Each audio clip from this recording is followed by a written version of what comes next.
السلام علیکم ورحمۃ اللہ وبرکاتہ۔ الرحیق المختوم۔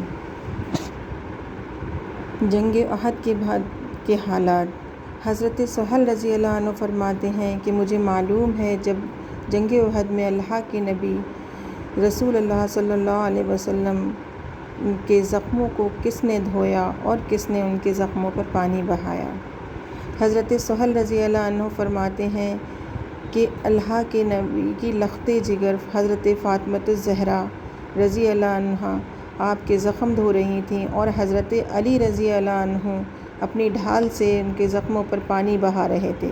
جب حضرت فاطمہ الزہرا رضی اللہ عنہا نے دیکھا کہ پانی کے سبب خون بڑھتا ہی جا رہا ہے تو چٹائی کا ایک ٹکڑا لیا اور اس کو جلا کر اللہ کے نبی کے زخموں پر چپکا دیا، جس سے کہ خون رک گیا۔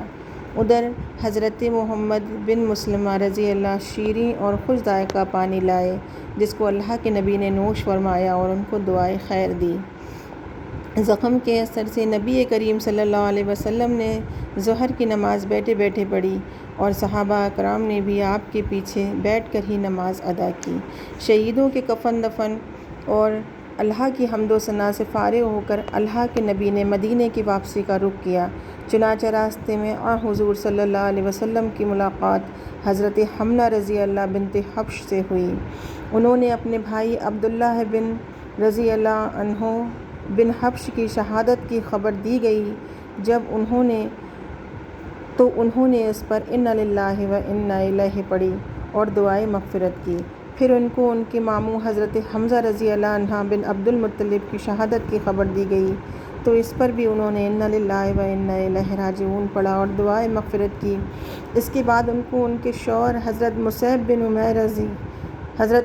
رضی اللہ عنہ بن عمیر کی شہادت کی خبر دی گئی تو وہ تڑپ کر چیخ اٹھیں اور دھاڑ مار کر رونے لگیں۔ حضور صلی اللہ علیہ وسلم نے فرمایا کہ عورت کا شوہر اس کے یہاں ایک خصوصی درجہ رکھتا ہے۔ اسی طرح آپ کا گزر بنو دینار کی ایک خاتون کے پاس سے ہوا جس کے شوہر، جس کے بھائی اور جس کے والد تینوں کے تینوں خلعت شہادت سے سرفراز ہو چکے تھے۔ جب ان لوگوں کی شہادت کی خبر دی گئی تو کہنے لگیں کہ رسول اللہ صلی اللہ علیہ وسلم کے بارے میں بتائیے، ان کا کیا ہوا؟ لوگوں نے کہا اے ام فلاں، حضور اکرم صلی اللہ علیہ وسلم بخیر ہیں، بحمد اللہ، جیسا کہ تم چاہتی ہو ویسے ہی ہیں۔ خاتون نے کہا ذرا مجھے دکھلا دو، میں بھی آپ صلی اللہ علیہ وسلم کا وجود مبارک دیکھ لوں۔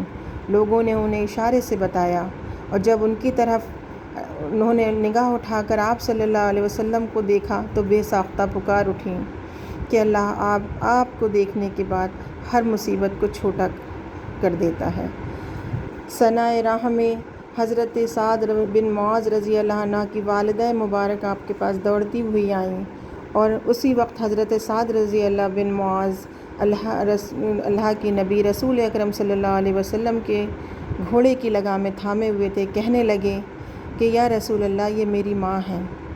آپ صلی اللہ علیہ وسلم نے فرمایا کہ انہیں مرحبا ہو۔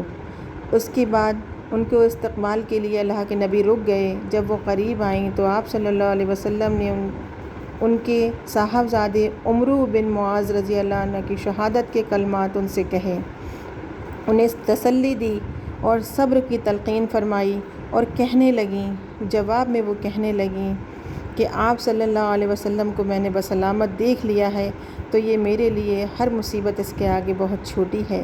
پھر رسول اللہ صلی اللہ علیہ وسلم نے شہدائے احد کے لیے دعا فرمائی اور فرمایا کہ اے ام سعد، یعنی سعد رضی اللہ عنہ کی ماں، خوش ہو جاؤ اور شہیدوں کے گھر والوں کو بھی یہ جا کر خوشخبری سنا دو کہ سب کے سب شہید اللہ کی جنت میں ہیں اور اپنے گھر والوں کے بارے میں ان سب کی شفاعت قبول کر لی گئی ہے۔